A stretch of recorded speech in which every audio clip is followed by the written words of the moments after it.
В эфире информационный выпуск Хамши-Кушара. Здравствуйте.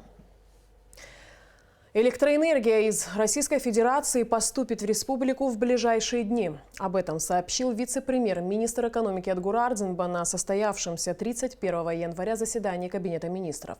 Члены правительства изменили объемы общего допустимого улова водных биологических ресурсов и рекомендуемых квот вылова в осенне-зимнюю путину и утвердили перечень профессий и квалификаций, представляющие особый государственный интерес для Республики Абхазия.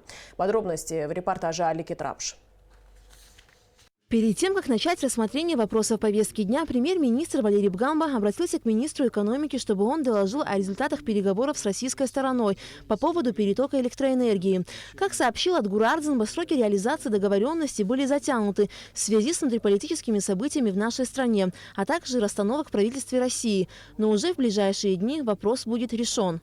На данный момент сегодня с утра были контакты с профильными департаментами Министерства энергетики Российской Федерации. Вот прямо в эту минуту сейчас в правительстве Российской Федерации обсуждается вопрос. Докладные материалы, все необходимые изыскания уже проведены по исследованиям, которые были здесь на плотине российскими специалистами проведены. Все эти материалы сейчас находятся в правительстве. Рассчитываем на то, что буквально сегодня будет дано окончательное поручение, и в ближайшие дни мы уже получим необходимое для нас количество электроэнергии для того, чтобы покрыть дефицит на этот период времени. Министр здравоохранения и социального обеспечения Тамас Сахнаки также доложил обстановку в связи с распространением сезонных вирусных заболеваний. В лечебные учреждения города Сухум обратились уже более 180 человек с симптомами ОРВИ. Из них госпитализированы 13. Что касается коронавирусной инфекции, то на сегодняшний день в Абхазии нет лабораторно подтвержденных случаев заболевания ею. На сегодняшний день есть пробные версии тест-систем для диагностики коронавируса, которые направлены в наиболее подверженные большему риску регионы России, это прежде всего на Дальнем Востоке. Ну а также даны соответствующие рекомендации по лечению этого заболевания, так же как и гриппа, что более вероятно у нас на сегодняшний день, ближе к середине, к концу февраля, март месяц. Решением правительства остатки средств республиканского бюджета на 1 января 2020 года направлены на покрытие дефицита республиканского бюджета и временных кассовых разрывов, возникающих в ходе исполнения республиканского бюджета в текущем году, за исключением целевых остатков средств. Если говорить о общей сумме переходящих остатков, это чуть более 1 миллиарда рублей. Такой большой остаток у нас связан с деньгами, которые мы получили практически в последние дни отчетного финансового года по инвестиционной программе. Это порядка 700 миллионов рублей. И остальные деньги, которые не были использованы в 2019 году в связи с отсутствием подписанных соглашений межправительственных и так далее. Наши собственные доходы – это 18 миллионов рублей, которые перешли в текущий финансовый год. Это то, с чем мы вошли в 2020 год. Члены правительства утвердили перечень профессий и квалификаций, представляющие особый государственный интерес для Республики Абхазия. Речь идет об иностранных гражданах, прибывающих в страну для осуществления трудовой деятельности. Согласно закону о правовом положении иностранных граждан в Республике Абхазия, предусмотрена возможность выдачи разрешения на временное проживание на срок до 4 лет, но при условии, что иностранный гражданин обладает профессией или квалификацией, представляющей особый государственный интерес для страны. В перечень вошли 22 профессии в сфере образования, здравоохранения, транспорта и техники. При согласовании данного акта поступили предложения о внесении более 100 профессий, необходимых в Республике Абхазия. На данном этапе мы пока остановились на 22 профессиях для того, чтобы рассмотреть, как данная норма будет применяться, потому что иностранный гражданин должен находиться все-таки в трудовых отношениях с органом власти или иной организацией. Решением Кабмина увеличена квота допустимого улова хамсы в осенне-зимнюю путину 2019-2020 годов с 35 тысяч тонн до 75 тысяч тонн. Председатель Госкомитета по сельскому хозяйству Амиран Какали рассказал, что уже выловлено 33 700 тонн и более 32 миллионов рублей налоговых платежей должны поступить в бюджет. Исполняющий обязанности президента Валерий Бганба подчеркнул необходимость проведения рейдов с участием журналистов с целью предоставления населению достоверной информации по поводу улова хамсы у берегов Абхазии. Почему-то говорим, вот у нас все хорошо, мы бюджет хорошие деньги получаем, но это мы говорим в своем кругу. Пусть люди поедут, посмотрят. Пусть повезите их, покажите наши заводы, какой выпуск идет там рыбной муки, жира и так далее, и так далее. Почему мы скрываем цифры? Наоборот, давайте все цифры мы не можем скрывать. Ну, я же говорю, вообще сам процесс не надо скрывать, надо полностью показывать. Уверяю вас, никаких проблем у нас не будет. Мы, наоборот, будут у нас нашими помощниками только. На заседании Кабмина были установлены предельные численности работников госкомитетов по сельскому хозяйству, по делам молодежи и спорту, госуправления по строительству и размер их ассигнований. Министр финансов Джансух Нанба сообщил, что бюджет ведомств, которые не провели оптимизацию численности работников, будет сокращен. Те министерства и ведомства, которые не выполнили указ президента в срок, а именно до 31 декабря 2019 года не представили проекты постановления об утверждении предельной численности, значит, нами будут предлагаться Кабинету министров следующие меры. Это простое сокращение сметы текущего года на 15%. Утвержден перечень объектов, подлежащих строительству, ремонту и реконструкции в 2020 году за счет средств республиканского бюджета на сумму 200 миллионов рублей. А из резервного фонда правительства будет выделено 5 миллионов рублей на компенсацию имущественного ущерба в результате событий, имевших место с 9 по 11 января текущего года. Средства будут потрачены на реставрацию и замену дверей, оконных проемов в комплексе правительственных зданий, покупку мебели, стройматериалов и компьютеров. Аля Катравша, Алексей Агухава, Дэвид Анкваб, Абхазское телевидение. Исполняющий обязанности президента Абхазии премьер-министр Валерий Бганба поздравил президента Республики Науру Лайонела Ингемия с Днем независимости. Как отмечается в поздравительном адресе, 31 января 1968 года стал важной вехой в современной истории Республики Науру. Днем создания независимого демократического государства, а народ Науру, пройдя нелегкий путь в борьбе за свободу, уверенно идет в будущее по пути демократического развития. Исполняющий обязанности главы государства от имени народа Абхазии выразил благодарность руководству Науру за поддержку на международной арене и надежду на укрепление и развитие взаимовыгодного сотрудничества между двумя странами. С Днем независимости Республику Науру своего коллегу, спикера парламента Маркуса Стефана, поздравил Валерий Кварча. «Мы высоко ценим сложившиеся между нашими странами отношения доверия и дружбы и выражаем уверенность в их дальнейшем укреплении, в том числе и в рамках соглашения между Народным собранием Абхазии и парламентом Республики Науру о межпарламентском сотрудничестве», отмечается в частности в поздравлении спикера Народного собрания Абхазии.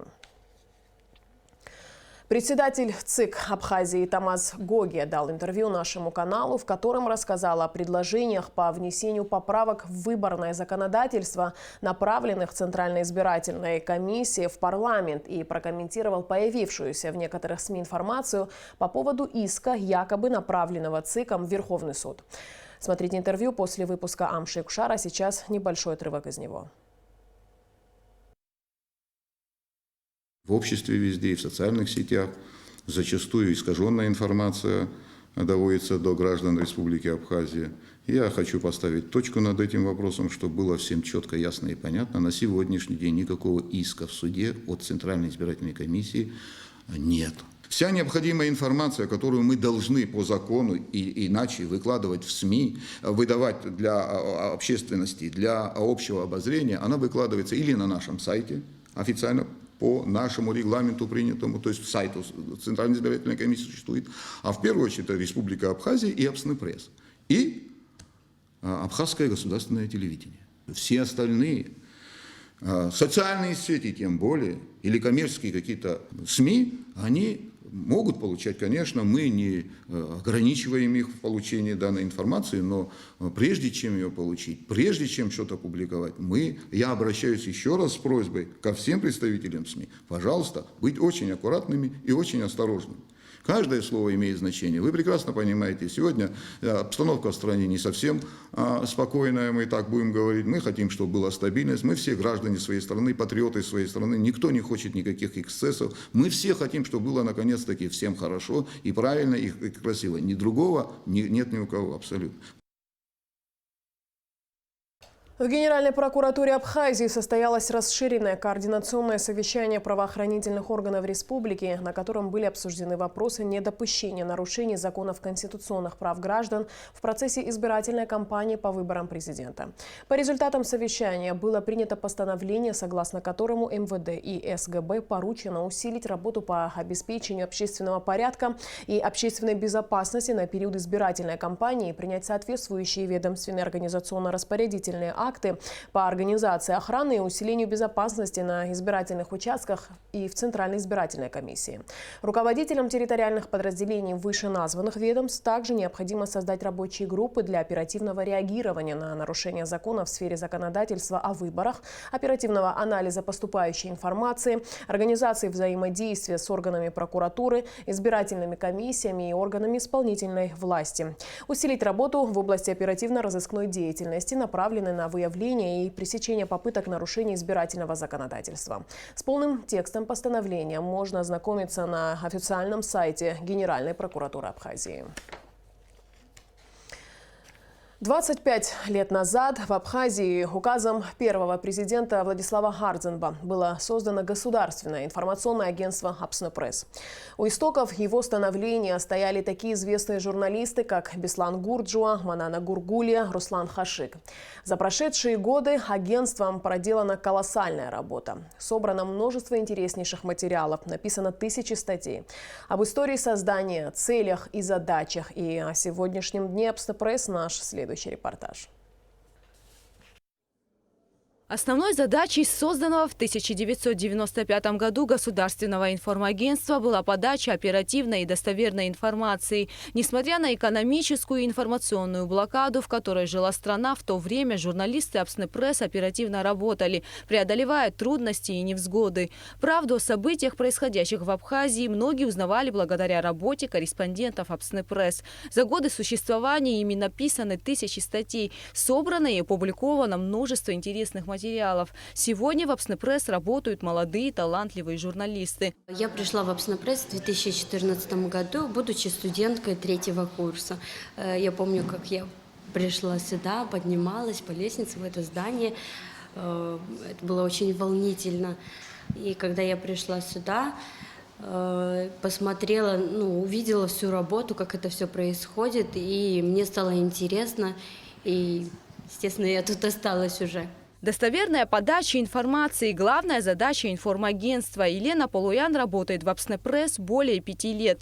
Руководить молодым коллективом очень интересно. Особенно наблюдать, как появляются новые идеи и мысли, говорит она. Многие пришли еще будучи студентами АГУ, или только что закончили университет. Поэтому у них идеи бурлят, свежие. Как я им со своей стороны говорю, что тут, конечно, учиться можно всю жизнь, но главное иметь соответствующий характер журналиста. Когда идешь даже по улице и взглядом журналиста оцениваешь все вокруг, о чем можно написать, что, значит, можно рассказать своим читателям. А я так думаю, у нас как раз собрался коллектив именно с такими характерами. У истоков становления Апснепресс стояли такие известные журналисты, как Беслан Гурджуа, Руслан Хашик, Манана Гургулия, которая проработала в информагентстве около 20 лет. Из них более 10 лет руководила им. Это первые послевоенные годы. Интерес к Абхазии, особенно к грузино-абхазскому конфликту, был особенным. И событиями в Абхазии интересовались не только российские СМИ, но и видные зарубежные СМИ. Постоянно звонили в Апснепресс, спрашивали, спрашивали, мы рассылали самую различную информацию, поэтому вот он как бы такую очень важную роль сыграл. Еще я бы хотела отметить такую вещь, что долгое время Апснепресс занимался аккредитацией иностранных журналистов, которые приезжали на 2-3 дня, поэтому требовалось организовать им интервью, обеспечить их самой различной информацией, фактологической, аналитической информацией об Абхазии. И это было очень важно, это был такой очень важная сторона работы Апснепресс. В послевоенные годы в Абхазии не было доступа к интернету, не выпускались даже печатные издания. Поэтому долгое время журналисты Апснепресс публиковали свои материалы в формате газеты. Ежедневные выпуски, по нескольку выпусков в день, которые рассылались высшему руководству страны, рассылались во все СМИ. Несмотря на то, что это государственные агентства и часто отношение к государственным СМИ как рупорам исключительно власти, по крайней мере, вот опыт моей работы в Апснепресс, моих коллег, мы там проработали почти 20 лет, говорит о том, что мы все-таки старались действительно давать разные точки зрения. Сейчас там молодой коллектив, и я желаю им больших успехов, я желаю им хороших новостей, творческого роста. Сейчас агентство возглавляет Рената Чагава, а журналисты Апснепресс публикуют свои статьи на 3 языках – абхазском, русском и английском. Гугуца Вардания, Степан Мартиросян, Абхазское телевидение. С юбилеем информагентства Апснепресс поздравил исполняющий обязанности президента премьер-министр Валерий Бганба.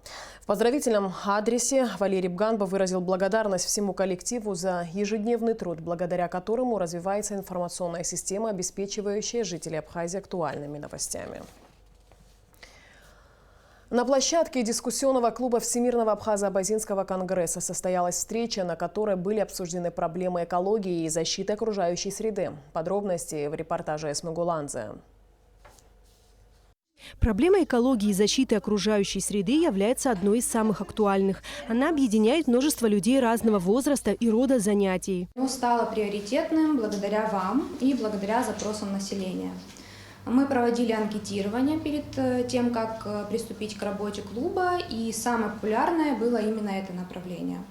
После того, как мы собрали заявки, мы провели ряд собеседований и выбрали лучших из лучших. В начале обсуждения каждый из собравшихся молодых людей объяснил, почему его волнует тема экологии и защиты окружающей среды. Меня зовут Михаил Кири. Я работаю в Институте экологии, заведую лабораторией энтомологии, работаю в области, связанной с экологией, уже на протяжении почти, наверное, более 10 лет. Чтобы группа стала командой, а ее участники лучше узнали и поняли друг друга, на встречу была приглашена Мрамза Джикерба, преподаватель кафедры политологии и социологии АГУ, которая рассказала о способах эффективной межличностной коммуникации. Самый главный источник передачи информации – это речь, да, то, что я вам сейчас рассказываю. Слушайте. Ровно так же, когда мы друг с другом делимся какой-то определенной информацией или событиями, теми, которые с нами происходят. Но помимо вербальной коммуникации, очень важную роль в общении, в создании комфортной, да, обстановки играет именно невербальная коммуникация, поскольку передача информации возможна не только речевым способом, да, посредством речи, но и посредством других знаковых систем, которые в совокупности и составляют, собственно, невербальную коммуникацию. И ученые, кстати, считают в основном, что именно невербальная коммуникация, она более искренняя. Встречу продолжила психолог Илона Воуба, под руководством которой участники отрабатывали разнообразные психологические упражнения. Дискуссии клуба по направлению экологии и защиты окружающей среды продолжатся в течение 3 месяцев и завершатся обсуждением проектов, подготовленных участниками. А реализация лучшего будет профинансирована ВАК. Эсма Гуланзе, Дэвид Анква, Абхазское телевидение. И в конце выпуска прогноз погоды. По информации Гидрометцентра, в Абхазии ожидается облачная с прояснениями погода. В субботу ночью дождь, местами дождь со снегом. Днем преимущественно без осадков. В воскресенье с ночью днем 4-9 тепла. Температура морской воды плюс 10. На этом наш выпуск завершен. Всего доброго и до встречи в эфире.